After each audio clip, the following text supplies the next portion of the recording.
အားလုံးမင်္ဂလာပါချိန်ပေါက်ကိုစိုင်းပေးရနေပြီပြန်လဲကြိုးစားရဗျဒီခုံဖြတ်သားလော်လေး10စားကိုဒီတိုင်းလေးပဲကျွန်တော်ဆရာသမားမိတ်ဆွေများနဲ့အတူ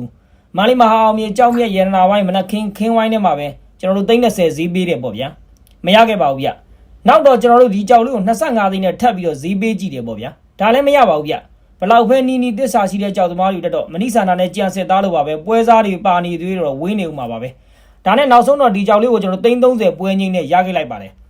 ကျွန်တော်တို့ဒီကြောက်ကိုအပွင့်ထုတ်မယ်ဆိုရင်ကျွန်တော်လှုပ်ချက်ပညာနဲ့ဈေးကွက်ကိုကောင်းကောင်းသိဖို့တော့လိုပါလိမ့်မယ်အနာပါတဲ့နေရာလောက်ကိုပဲဖြတ်ပြီးအပွင့်သွေးပြီးရောင်းစားရုံလောက်ပဲသိတယ်ဆိုရင်တော့ကျွန်တော်ဒီကြောက်ရဲ့ဝယ်ဈေး30နဲ့ဆိုရင်ကျွန်တော်တို့ကောင်းကောင်းရှုံးသွားနိုင်ပါတယ်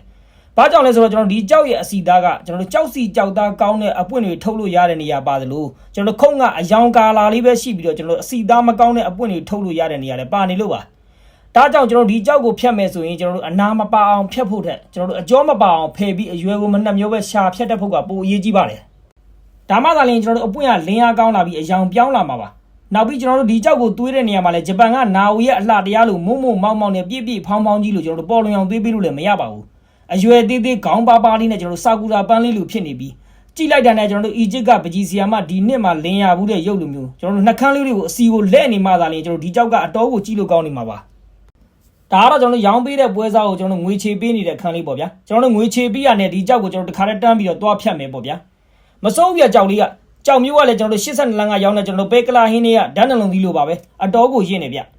အမှန်တော့ကျွန်တော်ဒီကြောက်ကအရင်ပိုင်ရှင်ရဲ့လက်ထဲမှာကျွန်တော်တို့ဖြတ်တောက်ရောင်းကြည့်ထားပြီးသားကြောက်လေးကိုမှကျွန်တော်တို့ကအမြင့်ဆုံးဈေးနဲ့ပြန်ဝယ်ဖြတ်ရတာဆိုတော့ဖြတ်တဲ့နေရာနဲ့ကျွန်တော်တို့သွေးတဲ့နေရာမှာလဲကျွန်တော်တို့ကျွမ်းကျင်တဲ့ဆရာမသာလျင်ဒီကြောက်ကအတော်ကိုအဆင်ပြေမှာပါဒါကတော့ကျွန်တော်တို့အကုန်လုံးဖြတ်တောက်ပြီးတဲ့အချိန်မှာကျွန်တော်တို့စုစုပေါင်းအပွင့်100ထွက်ပါတယ်ဒါကတော့ကျွန်တော်သွေးပြီးသွားတဲ့နေထားလေးပေါ့ဗျာမစိုးပါဘူးဗျာကြောက်လေးကကျွန်တော်တို့မြန်မာများလို့ရိုးသွားတဲ့တဲမှာအိမ်ရမိမမျက်နှာသာပါခြင်းပါလိမ့်မယ်ဒီကြောက်တော့ပါမှာမဟုတ်ပါဘူးဒါနဲ့ကျွန်တော်ဒီကြောက်လေးကိုကျွန်တော်ပွဲစားအပ်လိုက်တယ်ပေါ့ဗျာပွဲစားကလည်းတရက်ထဲနဲ့ပဲဒီကြောက်ကိုကျွန်တော်တို့350ကိုလွယ်လွယ်ပဲပြန်ရောင်းပေးခဲ့ပါတယ်ဝယ်သွားတဲ့လောပန်းကိုလည်းကျွန်တော်တို့ကကျေးဇူးတင်လေးစားသွားအဖြစ်အချိန်ကာလတစ်ခုစောင့်ပြီးမှသာရင်ကျွန်တော်ဒီဗီဒီယိုကိုကြောက်ပညာကိုအခုမှလေ့လာနေတဲ့သူများအတွက်တင်ပြပေးရခြင်းသာဖြစ်ပါတယ်ဗျအားလုံးကိုကျေးဇူးများကြီးတင်ပါတယ်နောက်ထပ်လာမယ့်ဗီဒီယိုတွေကိုလည်းအားပေးကြပါအောင်လို့တောင်းဆိုချင်ပါတယ်ဗျ